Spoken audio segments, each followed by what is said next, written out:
Okay, apropos, excellent video. I watched it several times. But first of all, the anecdotes and the values of others.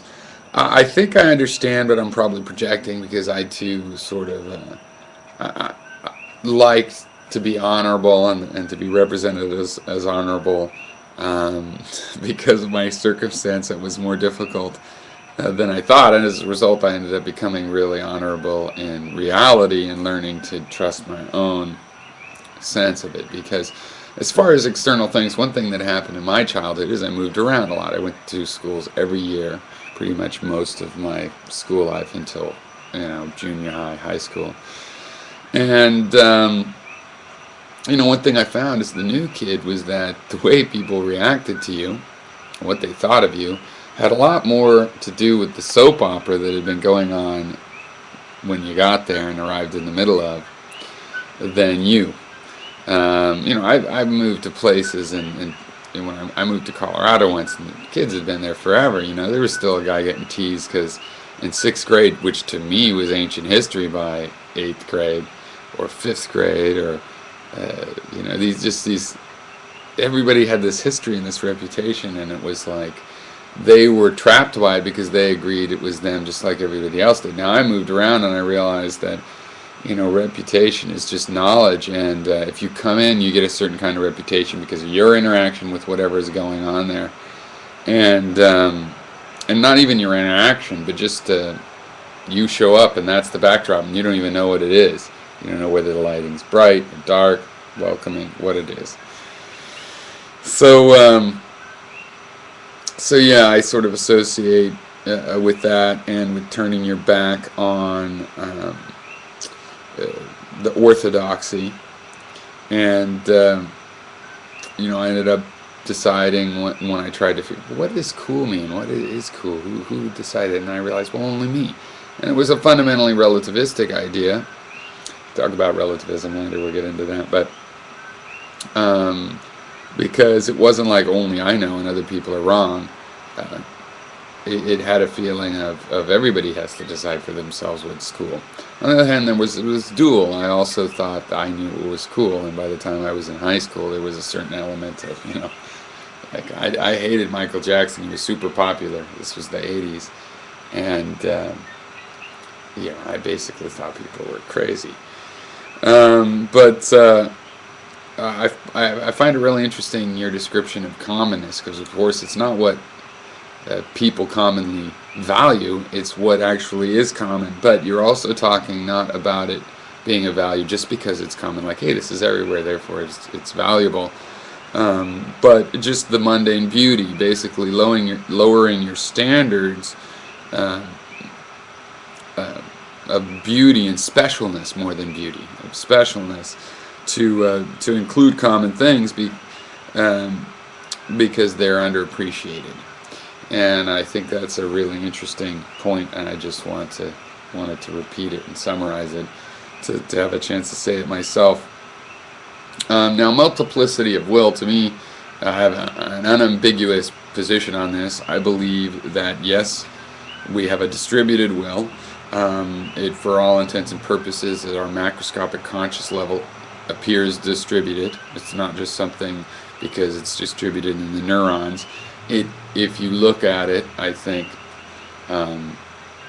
fully, and find what I have found when I looked at myself as fully as possible, you find a community of subwills and the ability, therefore, to have contradictory opinions. And this is not, this is going to be a problem, but basically, thank God for that. How else would you triangulate? How else would you progress? Or progress in your thinking, and that's both conscious and unconscious wills. You could break your mind down into one will per neuron, is what I think. So basically, you break it down into clumps of wills. It'd be really great if we could break down certain aspects of our will into, organs and actual functions they perform, at least metaphorically. Like understanding our sense of time better, understanding our memory better, getting that kind of breakdown. But the more day-to-day breakdown is into personalities, various personalities, inclinations. Was the word you used? I forget, but to me these are the affects. These are, I believe, in a model where you have energy get fed into the brain, into the conscious mind, from affects elsewhere in your mind, some of which are like hunger and lust and things that have a biological machinery that drives them. And this energy can be ducted. It can be ducted this way or it can be ducted that way. And this is the negotiation between the wills, a chaotic will, and all of these wills are ducting all their energy in all different directions. And you kind of get what you do when you just mix all the paints on the canvas, in a kind of chaos and a directionlessness, because the energy is all counterproductive. But when they focus, then there's a lot of power there, and they can cooperate, and it's really important to have a good community of inclinations in yourself that can get along. And there's various techniques to do this, even though you're one person and you want to remain sane. There's various ways to collect these various opinions and collate them together. As a side note, I would say that I think the kind of government we get in society is a reflection on however we organize this community of subwills. If we think there's a king of them, and we just listen and then we go, oh, off with your head and stuff, then this is why we get authoritarianism as a result of our political action, even if we think we want something else. That's why it's very important to me that people not think hierarchically in their own mind like they're the king of their body, and think more as a collaboration with all of these subwills, with them being one subwill as well, this conscious one that has a certain kind of veto or a certain kind of power. Maybe just it's smarter, who knows why. Maybe it has no power, no special power at all. It's certainly not the strongest power, but anyway, although the specialness could be a result of just that's us. That's our first closest locus of identity. It creates a sense of identity for the system. Maybe there's even other senses of identity out there, and we are just feeling this one. We don't know. So we're one will among many. We take our special skills as things we try to discover and understand. You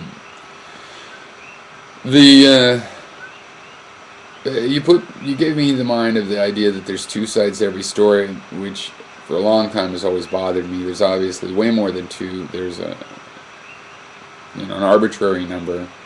Choose your number. It's good to choose a number. There's 5 or 7. Make a list and you get to stop there. And then when you get 8 or 9, you realize, well, these 3 could actually be just this, details of a different one. And you can make it be 7, and by doing that, you'll have to break things down and get them together. It's not that in the end, of course, there's fundamentally 7 or 24 or whatever else.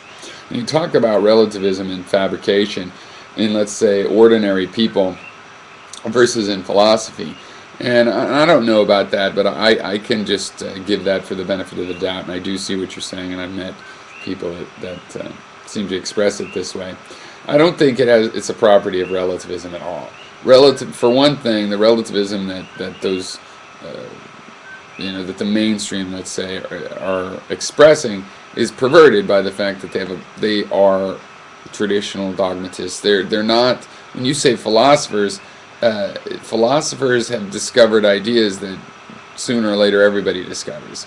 Some of the ones philosophers like might not make it, but some of them will. And you can see this as certain as this thing can get by just looking in society, and you'll see that many of the things we believe now are all, philosophy or science branch of philosophy, and the philosophical part of it, ideas like materialism and determinism. These were not in the cultures, and they were in philosophy first, and so they sort of grow out. And right now you have a mainstream that is still fundamentally objective in their thinking. So yeah, they just try to use relativism as their escape clause, but they really don't understand it, because you can always relate. Relativism is really a command to have criteria by which you relate to things. So bad behavior is that which is hard to measure over something else. So anyway, I'm running out of time, but I'm going to continue.